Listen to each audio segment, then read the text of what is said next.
mas maraming makaalam that we are having this album launch right here at the Dolphy Theater. How special the venue is for Miss Z. Alright, okay, Miss Z, have a seat. Upo ka. Kwento ni Toto. Tuloy-tuloy lang ang kwento.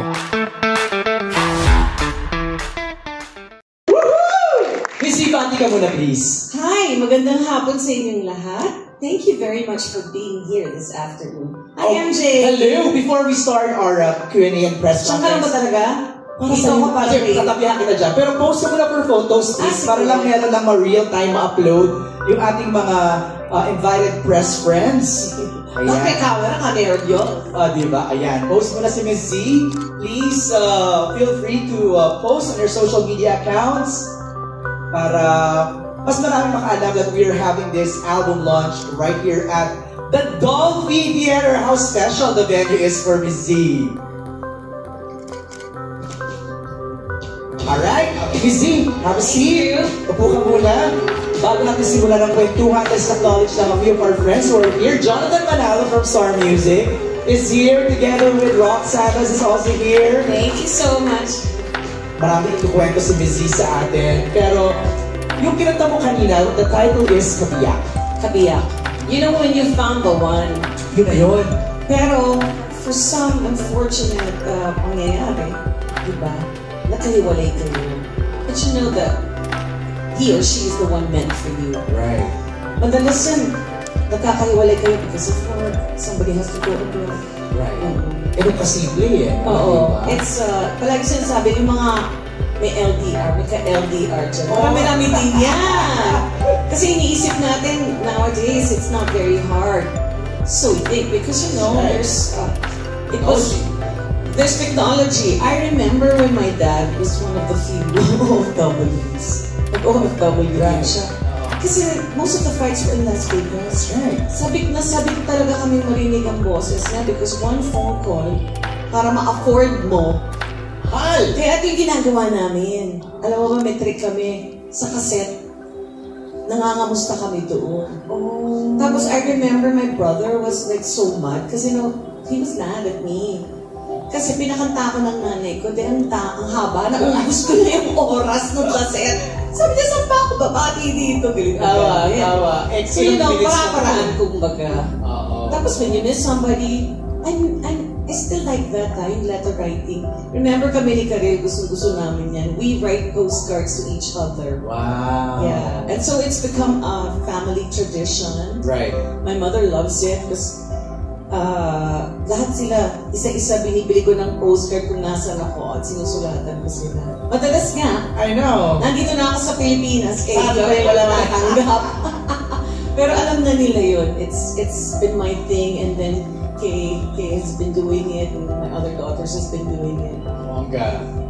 Pero yung pagkakanta mo kanina, the way it was arranged and produced, parang cinematic yung dating. Parang na-imagine ko na pwede sa pelikula. Sana nga. Movie. Who wrote it? Tina Balagtas. I have not met her yet, but she's a young aspiring songwriter, singer. When I first heard the demos from our bosses, my producers, sabi ko, marunong siya. I have 2 songs of hers actually. May isa pa magandang kanta. Nice. Okay, pag-usapan natin yan. Pero, we'll be opening the floor for questions para sa ating mga kasamahan sa press. Pero how does it feel to do your press conference here in Dolphy Theater? I know, kanina mo, tingnan mo kasi pinakamagandang line na gusto ko dun sa kanta ko kanina. Maghihintay ako, maghihintay siya. Tapos bigla mga siya ko sa all of the andito siya diba? And then this is where I had my eulogy also. And you know, it's bittersweet, of course, what's happening to this place because this was named after Dolphy as a tribute to him, diba? After he passed on. And so, but yung circumstances talaga hindi natin ma-avoid. Kailangan siyang i-demolish kasama ng lumang building, which by the way, hindi ka pa wala ka pang career sa business na ito, pumupunta na kami dito. TSCS.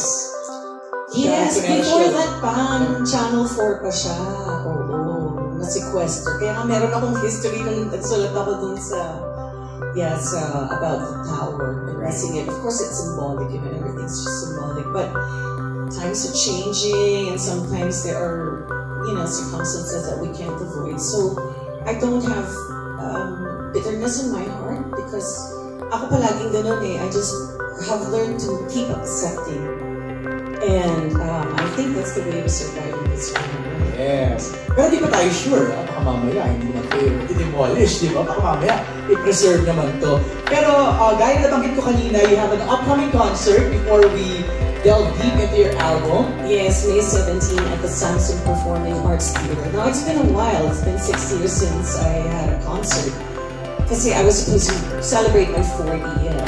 2 years ago. 2 years ago, but I had some health problems, and this was brought about by something that is I was born with. So, medyo sawa na kayo sa kwentong ito, pero yun na nga, I've been operated on 3 times actually. It's affected my left kidney because I was born with a defective left ureter. So it's something structural daw. But you're born with it, it's a mega ureter. It's supposed to be like a very small tube lang that connects your bladder to your kidney. And it's just the left side that's affected. Now, I was born in 1964. Huh? Anong year ba ito? Wala pa tayong mga imaging noon. Because I remember as a little girl, I would suffer from UTI. Lagi. Balisaw-saw. Yun. Hindi maganda pakinggan na balisaw-saw. So, pinauupo ako ng mga elders pinipitin mo kasi hindi mo. Kailangan maupo ka sa palanggana na may tubig. Na mainit. Hindi. Hindi naman. Ganun lang. That's to relieve you of whatever pain you're feeling. Right. So I remember as a little girl, may problems na ako. And then of course in my 40s, after I did Jaja Saturna, I really had to go because it was just excruciating pain. And that's the only time I discovered that I had a defective left ear that was so big already. 4 decades mo pa na-discover. Dapat pala nag-imaging na talaga ng mas maaga. Ang sakit natin yan. That's right. Hindi natin pina-check until talagang masakit na. Actually. So I had my first surgery to correct that, and it was an open surgery. And then, after Dorothy passed, I've been having regular checkups na. I just didn't have the time. So I went back to my doctor. Sabi ko, what do you say that I have? What do I have? Oh, you have a growth the size of a mothball. Was it? There's something bigger. A gauze ball. So I said, how what? So syempre, automatic, isipin mo, may cancer ako. Medyo medyo panic. May fear na kagad. May fear na kagad. So I had my checkups and I had partial nephrectomy on my left arm. Bakit left? Kasi affected yung palagi na the damage, and then I would take a lot of antibiotics. Hence the weight gain. Hirap, diba, pag nag-yo-yo yung weight ko because of the medication. So, ayun. That was my second surgery. I had naman laparoscopic for that. So, butas-butas. Very less invasive, madali lang. And so, when I was about to celebrate my 40th year in the business 2 years ago, it started to be painful again. So, what's going on? And again, they would put me on antibiotics. So after like a week, hindi pa siya magaling. 2 weeks, diba? So palaki ako ng palaki kasi that's what it does. In the meantime, it's trying to heal you. I had a reflux na pala. So my pee from the bladder was going back to the kidney. So it's really bad. And so I went to the US and I said, we tried to go back to the same doctor. He said, it's not my specialty, referred me to somebody else, but said that it doesn't work. The surgery for it doesn't work. So I was like, I went home, I was like, ano gagawin ko? Pabayaan ko na lang mabulok yung kidney ko, di ba? No. And then I just thought of Singapore. I said, oh, well, people have been going to Singapore, so I think I would want to give it a try. And I contacted some friends and some doctors. And the rest is history. I was able to do surgery. Surgery naman na yun. My third was, ano naman, robotic surgery. Wow, advanced na. No pain, guys. Really, I had no pain after the surgery. It was just like a discomfort because he would have a catheter. Mga topic natin. So, I know may mga involved Well, din. actually, si Miss Z, parang ang generous na share siya nung naging holding journey back. na. We haven't even started the Q&A. I know. So, yun nga. Pero, ang laki ng tiyan ko kasi Bloated. what's wonderful about it is that in 2 months you can go back to work. But nothing fit me. So I went up to a size 10. From 8. Kasi nga I was taking a lot of antibiotics. I already gained weight from 6 to 8. So yun na 10. Kaya may weight loss journey ba ito? But now, you're 100%.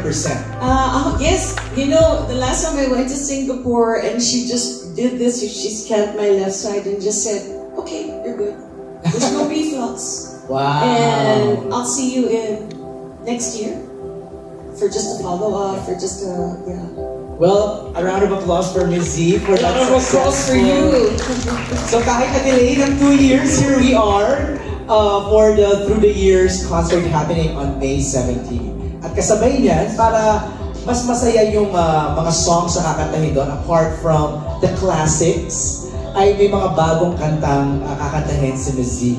What inspired you to come up with a new album? Hindi ko alam kung kanino nanggaling ng phone call kay Jonathan ba? Sa'yo ba galing? Music? Hindi ko na maalala eh. Yun, parang, mag-record tayo ulit.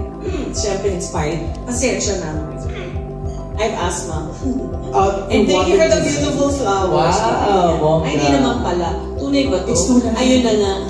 It's tunay. May pollen po siya. Oh, Ayan. let's give water muna kay Miss Z.